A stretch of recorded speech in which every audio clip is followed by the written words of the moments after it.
नूरुल हक। क्या मामला हुआ? सर हमारी बेटी जो है खो गई थी, हमें रिपोर्ट मिली सर, हमारी बीवी ने बताया फ़ोन करके कि बेटी नहीं मिल रही हमारी, 9 बजे खाना खा के गई है। और हमने कहा ऐलान करा तो कि आप, हमने कहा हमारी अम्मी है हमारी बेटी की दादी, उन्होंने खोजबीन करी, लगातार फ़ोन होता रहा हमारे साथ जो भाई बैठते हैं दुकान पे, तो हमने उन्हें भेज दिया, हम अब दुकान बढ़ा के आ रहे हैं, आप सर्च करिए जाके। उन्होंने ऐलान करा, खेत भी ढूंढे, सब घर भी ढूंढे, हर कहीं ढूंढा। 5 बजे थक गए सब हम, फिर हम गए अब चलो थाने चल रहे हैं, वहाँ थोड़ा एप्लीकेशन दें। वहाँ हम जाके दे ही रहे थे, हमने एप्लीकेशन भी दे दी जो थाने में गुमशुदगी की बेटी हमारी गायब होगी, तभी फ़ोन आया कि उसकी डेड बॉडी वहाँ खेतों में पड़ी मिली है। किसका खेत है ये? खेत सर है मुस्तकीम का है सर। अच्छा, क्या फिर क्या देखा आपने आके? हमने ये देखा सर हमारी डेड बेटी पड़ी है, उसके पास कपड़ा था सर, कपड़ा पड़ा है ऊपर जी, और किसी ने ढक दिया जो आया होगा सर, भला आदमी सर। अच्छा। हाँ, तो 2:30 बजे जो है करीब 1-1:30 बजे यहाँ पर एक बकरी चुगा रहा था, उसने कहा तुम्हारी बेटी को देखा था, तो एक मरी पड़ी देखी, तो हमने गांव के एक औरत और एक रईस आलम आदमी से कहा था कि उससे कह देना उनके घर वालों से बेटी तुम्हारी मरी पड़ी है।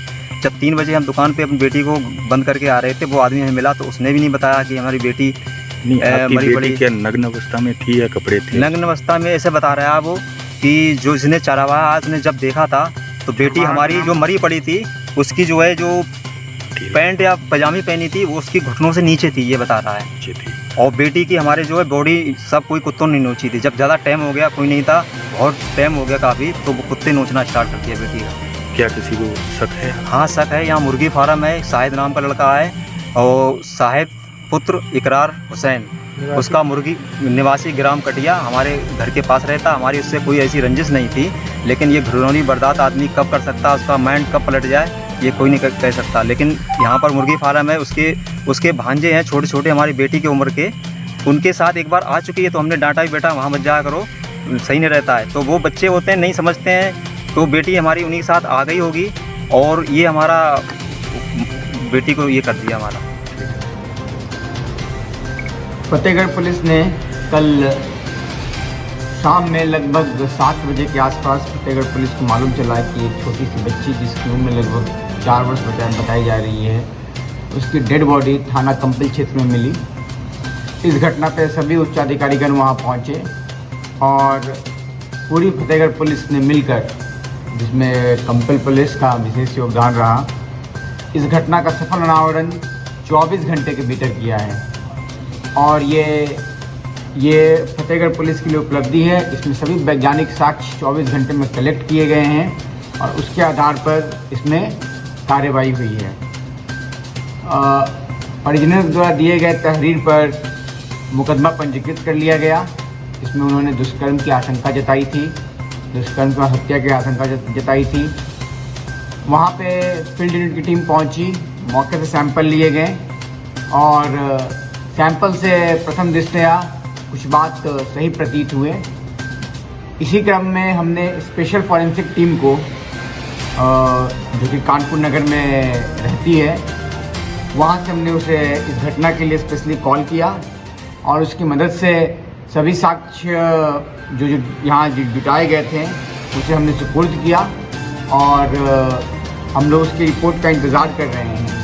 लेकिन प्रथम दृष्टया जो यहाँ की लोकल फॉरेंसिक यूनिट थी, फील्ड यूनिट थी, उसने जो कुछ एग्जामिन किए, उस एग्जामिनेशन के आधार पर